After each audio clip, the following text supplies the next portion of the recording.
ప్రతి సంవత్సరం 24 ఏకాదశులు వస్తాయి. అయితే ఆషాఢంలో వచ్చే ఏకాదశిని తొలి ఏకాదశిగా పిలుస్తారు. శయనైక ఏకాదశి, హరివాసరం అని, పేలాల పండుగ అని కూడా పిలుస్తారు. ఈ పండుగను తొలి పండుగగా జరుపుకోవడం ఆచారం. సాధారణంగా వ్రతం అంటే ఖర్చుతో కూడుకున్నది అనే భావన ఉంటుంది. కానీ ఏకాదశి వ్రతానికి ఎటువంటి ఖర్చు ఉండదు. పైగా ఖర్చును తగ్గిస్తుంది, ఆరోగ్యాన్ని ప్రసాదిస్తుంది. ప్రతి మాసంలో ఏకాదశి వ్రతం ఎలా ఆచరించాలో తెలుసుకుందాం. భారతీయ సాంప్రదాయంలో తొలి పండుగగా పిలువబడే తొలి ఏకాదశికి అనేక ప్రత్యేకతలు ఉన్నాయి. ఏడాదికి 24 ఏకాదశులు వస్తాయి. ఒకటి శుక్లపక్షంలో, రెండవది బహుళపక్షంలో వస్తాయి. ఇక అధిక మాసం వస్తే మరో 2 అధికంగా అంటే 26 ఏకాదశులు వస్తాయి. ప్రతి ఒక్క హిందువు తప్పనిసరిగా ఆచరించాల్సిన వ్రతాలలో ఏకాదశి వ్రతం అత్యంత కీర్తిగాంచింది, చాలా పవిత్రమైంది. హిందూ పంచాంగం ప్రకారం ఆషాఢ మాసంలోని తొలి ఏకాదశి లేదా దేవశమన ఏకాదశి తిథి జూలై 16వ తేదీ మంగళవారం రాత్రి 8:30 ప్రారంభమై జూలై 17వ తేదీ బుధవారం రాత్రి 9:20 ముగుస్తుంది. ఉదయ తిథి ప్రకారం ఈ సంవత్సరం తొలి ఏకాదశి వ్రతాన్ని జూలై 17న జరుపుకుంటారు. ఈ రోజున ఏకాదశి వ్రతాన్ని ఆచరించి నియమనిష్టలతో విష్ణువుతో పాటు లక్ష్మీదేవిని పూజిస్తారు. ఇలా చేయడం వలన శ్రీ అనుగ్రహంతో జీవితంలో సుఖ సంతోషాలు, సిరి సంపదలు కలిగి సంతోషంగా ఉంటారు. చాతుర్యాసాలుగా వ్యవహరిస్తారు. అంటే ఆషాఢం, శ్రావణం, భాద్రపదం, కార్తీక మాసం. ఈ 4 నెలలు చాలా పవిత్రమైనవి. తొలి ఏకాదశి నుంచి 4 నెలల పాటు చాతుర్యాస దీక్షను ఆచరిస్తారు. ఈ 4 నెలలు స్వామివారి పాతాళలోకంలో బలిచక్రవర్తి వద్ద ఉండి కార్తీక పౌర్ణమి నాడు తిరిగి వస్తాడని పురాణ గాథ. ఉత్తరాయణం కంటే దక్షిణాయనంలో పండుగలు, పర్వదినాలు ఎక్కువగా వస్తాయి. వాతావరణంలో మార్పులు అధికంగా సంభవిస్తాయి.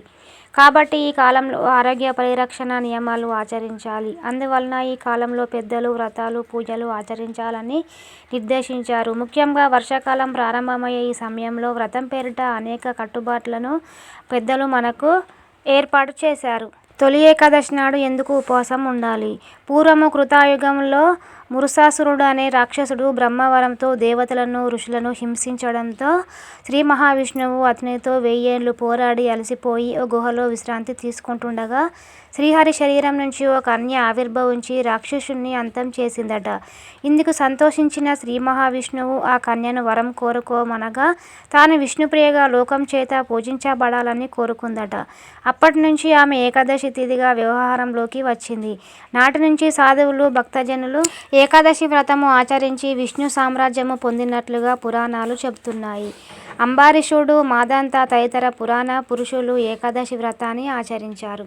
ఏకాదశి ముందు రోజు అంటే దశమి రోజు రాత్రిపూట భోజనం చేయకూడదు. ఆరోగ్యపరంగా ఇబ్బందులు ఉన్నవారు, ఉద్యోగులు, శ్రామికులు, పిల్లలు, పెద్దలు తేలికపాటి ఆహారాన్ని, పండ్లు, పాలు తీసుకోవాలి. మరుసటి రోజు అంటే ఏకాదశి రోజు ప్రాతకాలం అంటే సూర్యోదయానికి పూర్వమే నిద్రలేచి కాలకృత్యాలు తీర్చుకొని స్నానము, దైవారాధన, దీపారాధన చేసుకొని తమ తమ కార్యకలాపాలు యథావిధిగా చేసుకోవాలి. మధ్యాహ్నం, సాయంత్రం కూడా ఎటువంటి ఆహారాన్ని తీసుకోవద్దు.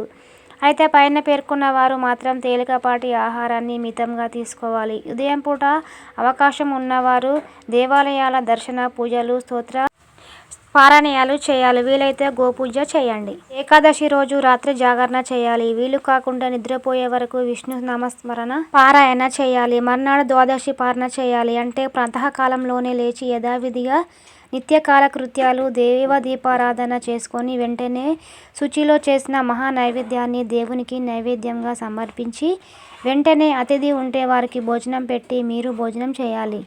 అతిథి లేకుంటే కొంత అన్నాన్ని బలిబుక్కల కింద కనిపించని జీవరాశికి ఇంటి బయట ఒక ముద్ద పెట్టి వచ్చి భోజనాన్ని చేయాలి. తొలి ఏకాదశి శివుడికి, అమ్మవారికి, వెంకటేశ్వర స్వామికి చాలా ప్రీతికరం. ఏకాదశి విష్ణుమూర్తికి అత్యంత ప్రీతికరమైనవి కనుక ఈ రోజున ఈ దీక్షను ఆచరిస్తే శివకేశవులతో పాటు అమ్మ అనుగ్రహం లభిస్తుంది. Thanks for watching. Please subscribe my channel Bonthala Varshini.